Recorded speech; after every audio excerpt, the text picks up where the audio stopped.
Episode 18 শুরুতেই আমরা দেখি যে লাক্স তাদের সামনে চলে আসে আর ম্যাডাম ভায়োলেন্ট আর স্যার ফ্রান্সিসকোকে জিজ্ঞাসা করে অনেক লম্বা সময় ধরে দেখা হয়নি।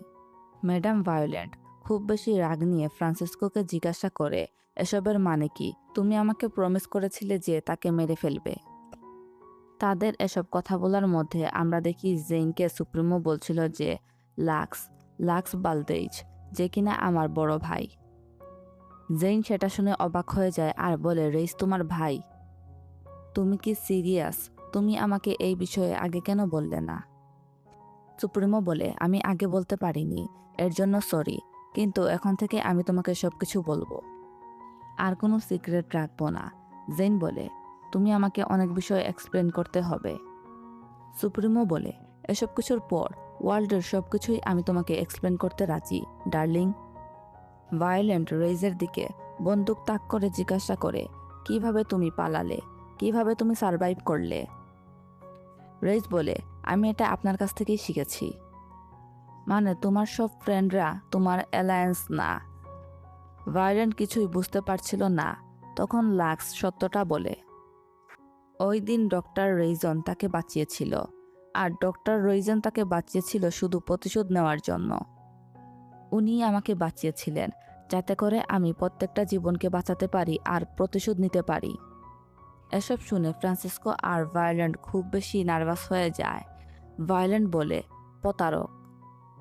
ট্রেইটর বলে ভায়োলেন্ট খুব বেশি রাগ করতে থাকে। তখন লাক্স বলে উঠে যে, ট্রেইটর? আপনি সবসময় তাদেরকে ট্রেইটর বলেন যারা কিনা আপনার সাইড নেয় না।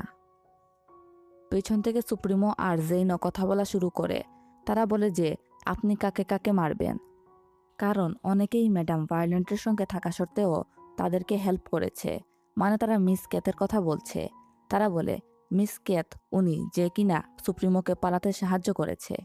জেইন বলে, তিনি আপনার কমান্ড থেকে যেটা কিনা সঠিক সেটা চুজ করেছেন। তারপর জেইন লিয়ামের কথা বলা শুরু করে। সে বলে, লিয়ামই একমাত্র ছিল যে কিনা আপনার সঙ্গে স্ট্যান্ড করত, আর আপনার ভালোটাও চেয়েছিল, কিন্তু আপনি পাগলের মতো আচরণ করেছেন আর তাকে মেরে ফেলেছেন। ভায়োলেন্ট এক পর্যায়ে বলে, যথেষ্ট হয়েছে, সবাই চুপ করো আর নিজের আশপাশ দেখো, দেখো তোমাদের অবস্থা।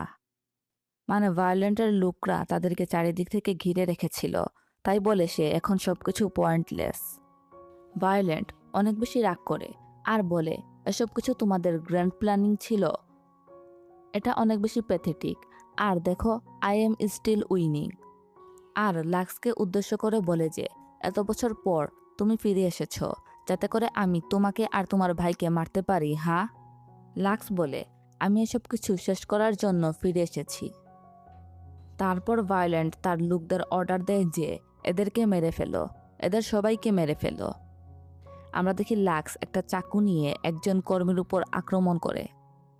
তারপর আমরা দেখি সেখানে বাকি স্টুডেন্টরাও চলে আসে আর সবার মধ্যে তুমুল একটা ফাইট হয়।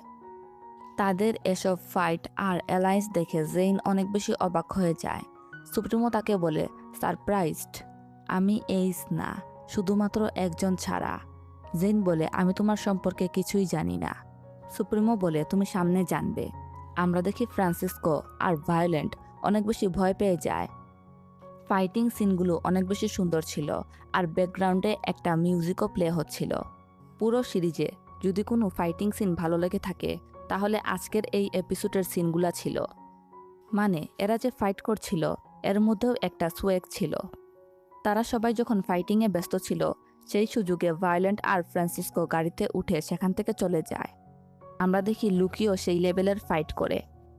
এক পর্যায়ে আমরা দেখি ম্যাটকে কেউ একজন একটু বাজেভাবে মেরে মাটিতে ফেলে দেয়। অন্যদিকে আমরা দেখি জেইনের সাহায্য নিয়ে এইস হাঁটছিল। ঠিক তখনই একজন কর্মী এসে জেইনের উপর আক্রমণ করে। ম্যাট জেইনকে আর সুপ্রিমোকে সাহায্য করার জন্য দৌড়ে তাদের কাছে যায়। তারপর আমরা দেখি ম্যাট আর সুপ্রিমো সেখানে থাকা গার্ডদের মারে। জেইন ম্যাটকে জড়িয়ে ধরে আর বলে, তুমি কি ঠিক আছো? কোনো কিছু বলে ওঠার আগেই আবার আক্রমণ শুরু হয়। ম্যাট আর সুপ্রিমো সবাই ব্যস্ত হয়ে যায় গার্ডদেরকে মারতে।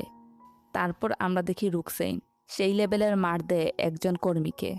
এক পর্যায়ে সুপ্রিমো চিৎকার করে বলে, হেই, ভায়োলেন্টরা পালাচ্ছে। ম্যাট বলে এদের থামাও, কিন্তু তখন অনেক লেট হয়ে যায়। তারা গাড়িটা স্টার্ট দিয়ে সেখান থেকে চলে যায়। অন্যদিকে আমরা দেখি নিকির উপর আক্রমণ করা হয়, কিন্তু নিকি তাদের উল্টা জবাব দেয়। মানে মেয়েটার মধ্যে সেই লেভেলের এনার্জি ছিল। এক পর্যায়ে সে নাজিরের সামনাসামনি দাঁড়িয়ে যায়। নাজিরও তার দিকে একটু অন্যভাবে তাকিয়েছিল।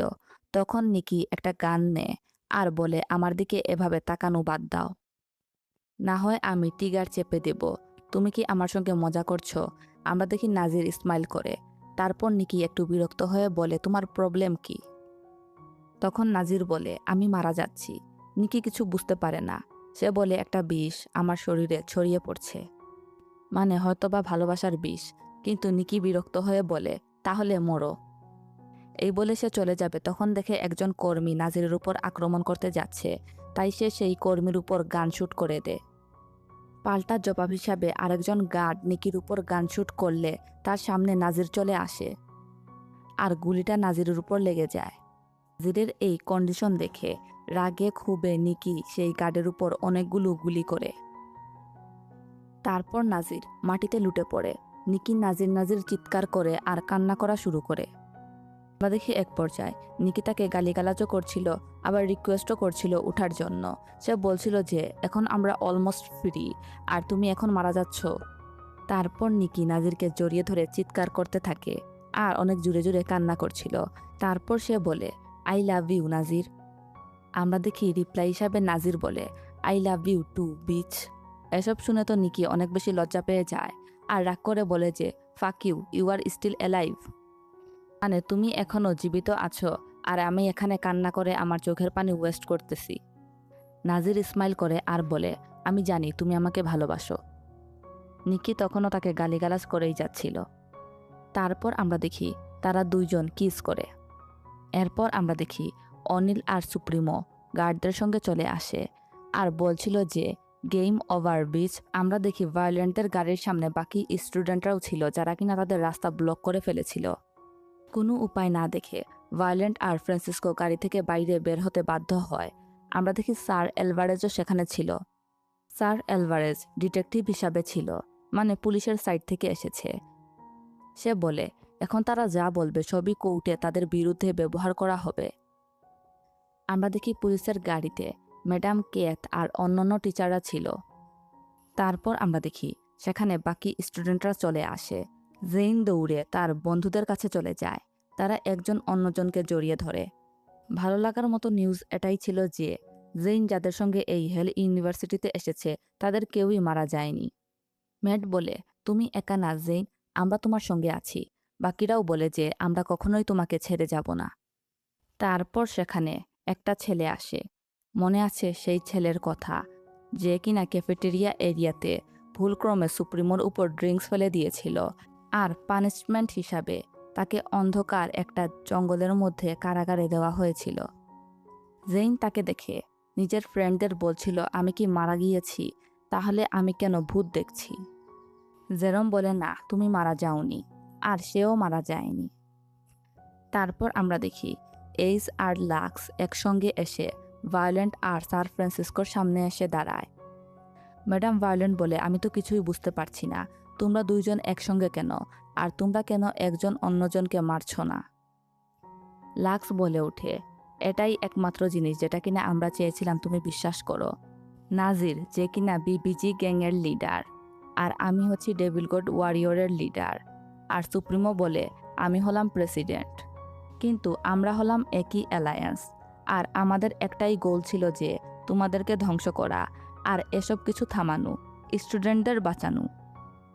আর তোমাদের টার্গেট ছিল শুধুমাত্র ফর্মুলা বানানো। তাই যখন তোমরা ফর্মুলা বানানোতে ব্যস্ত ছিলে তখন আমরা এখান থেকে পালানোর জন্য প্ল্যানিং করছিলাম। ম্যাডাম ভায়োলেন্ট বলে, তাহলে রে সিলভেনিয়া, তুমি এসব কিছু শুরু করেছো বা আবিষ্কার করেছো? কিন্তু সুপ্রিমো বলে, সে রে সিলভেনিয়া না, সে লাক্স। তার পরিচয় শুধু লাক্স, আর সে আমার ভাই, ওয়ান অ্যান্ড অনলি। তারপর ম্যাডাম ভায়োলেন্ট বলে, তোমাদের কি মনে হয় আমি কি স্টুপিড? সে একটা স্টুডেন্টের মৃত্যুর কথা বলে, যেটা কিনা আমাদের দেখানো হয় এপিসোড 1-এ। মানে কেউ মেরে তার জিব্বা টিব্বা বের করে রেখে দিয়েছিল। তখন লাক্স বলে যে ওই ছেলেটা নিজের জীবন স্যাক্রিফাইস করেছে আমাদের জন্য, আর আপনাদের বিশ্বাস করানোর জন্য কিছু স্যাক্রিফাইস করতে হয়েছে। ভায়োলেন্ট খুব বেশি ক্ষোভ নিয়ে বলছিল যে তোমরা তার মানে তাকে ইউজ করেছো শুধুমাত্র নিজেদের প্রফিটের জন্য, মানে প্ল্যানটা সাকসেস করার জন্য। তখন সুপ্রিমো বলে ওঠে যে আমরা তাকে ভেনে ওইভাবে মরতে দেইনি। ম্যাডাম ভায়োলেন্ট বলে যে আমি খুব বেশি ইমপ্রেসড হয়ে গিয়েছি তোমাদের দিয়ে। ভায়োলেন্ট বলে তাহলে তো তোমরা আমার মতোই। উত্তরে সুপ্রিমো বলে যে আমরা তোমার মতো না ভায়োলেন্ট, আমরা এসব কিছু করেছি এখান থেকে মুক্ত হওয়ার জন্য, আর তুমি এই ইউনিভার্সিটিকে জেলখানা বানিয়ে দিয়েছিলে। হঠাৎ ফ্রান্সিসকো বলে ওঠে আই এম সরি মাই লাভ, আমার কারণে তোমার সব প্ল্যান নষ্ট হয়েছে। আমি যদি ওই দিন মেক শিওর করতাম যে লাক্স মারা গিয়েছে কিনা, তাহলে হয়তোবা আজ এই দিন দেখা লাগতো না। এসব শুনে লাক্স রাগ করে বলে যে তুমি ঠিক বলছো ফ্রান্সিসকো, ওই লাক্স তো সেই দিনই মারা গিয়েছিল, আর আমি সেই লাক্স না। তারপর আমরা দেখি নাজিরকে হসপিটালে নিয়ে যাওয়া হচ্ছিল। তখন নিকি বলে সাবধানে নিয়ে যাওয়ার জন্য, কারণ সে এখন তার বয়ফ্রেন্ড। নাজির বলছিল শান্ত থাকো। নিকি উল্টা বলে ওঠে যে তার সঙ্গে যদি খারাপ কিছু হয় তাহলে আমি কাউকেই ছাড়ব না, মানে সে সেই গার্ডদেরও ওয়ার্নিং দিচ্ছিল। তারপর আমরা দেখি সুপ্রিমো লাক্সকে জেইনের সঙ্গে পরিচয় করিয়ে দেয়। জেইন যখন বলে তাকে সবকিছু এক্সপ্লেন করার জন্য, তখন লাক্স জানায় যে প্রতিশোধ নেওয়াই আমার প্রথম লক্ষ্য ছিল, কিন্তু এইস আমাকে বুঝিয়েছে আসল লক্ষ্য হওয়া উচিত ছাত্রদের বাঁচানো। তারপর তারা আরও জানায় যে এই হেল ইউনিভার্সিটির নিচে ছিল ডার্ক হেল জেল নামে একটা গোপন টানেল। সেই টানেল দিয়েই ছাত্রদের ধীরে ধীরে বাইরে বের করে দেওয়া হচ্ছিল। দেব প্রথম এই অপারেশনের কথা জানতে পারে। এরপর জেরম, মেট আর অন্যান্যরা একে একে প্ল্যানে যোগ দেয়। সবাই মিলে এমনভাবে নাটক সাজায় যেন গ্যাংগুলো নিজেদের মধ্যে যুদ্ধ করছিল, কিন্তু আসলে তারা ভায়োলেন্টকে ম্যানিপুলেট করছিল যাতে সে বুঝতে না পারে যে ছাত্ররা পালিয়ে যাচ্ছে। এক পর্যায়ে লাক্স শান্তভাবে বলে যে তোমাকে মৃত্যুর মুখে ফেলা আমাদের প্ল্যানের অংশ ছিল না, কিন্তু একটা জিনিস আমার কন্ট্রোলের বাইরে চলে গিয়েছিল। জেইন অবাক হয়ে জিজ্ঞাসা করে কি, আর তখনই আসে রোমান্টিক প্লট টুইস্ট। লাক্স বলে তোমাদের প্রেমে পড়া। এসব কিছুর পর মুড একটু চেঞ্জ হয়ে যায় সবার, মানে সবাই একটু মজা নিতে থাকে।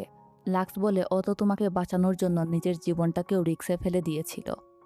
জেইন বলে তোমার ভাই এত ইডিয়েট, এতে আমি কি করব। তারা বলে যে তারা কখনো ভাবতেই পারেনি যে জেইনের বডিতে সেই স্পেশাল ব্লাডটা থাকবে, আর এটা তাদের প্ল্যানের অংশ ছিল না, যার কারণে এত ঝামেলা হয়ে গিয়েছে। হঠাৎ সেখানে এইসের পায়ে একটু বেশি আঘাত লাগে, তখন সে একটু সাউন্ড করে। তখন আমরা দেখি সেখানে স্যার অ্যালভারেজ আসে আর বলে এই ইউনিভার্সিটির বাইরে একটা মেডিকেল ক্যাম্প আছে, এইসকে সেখানে নিয়ে যাওয়া হবে মেডিকেল ট্রিটমেন্টের জন্য। তখন জেইন বলে আমিও তোমার সঙ্গে যাব। সুপ্রিমো বলে অল রাইট ডার্লিং। আমরা দেখি নিকি আর রুকসেনও তাদের সঙ্গে যায়।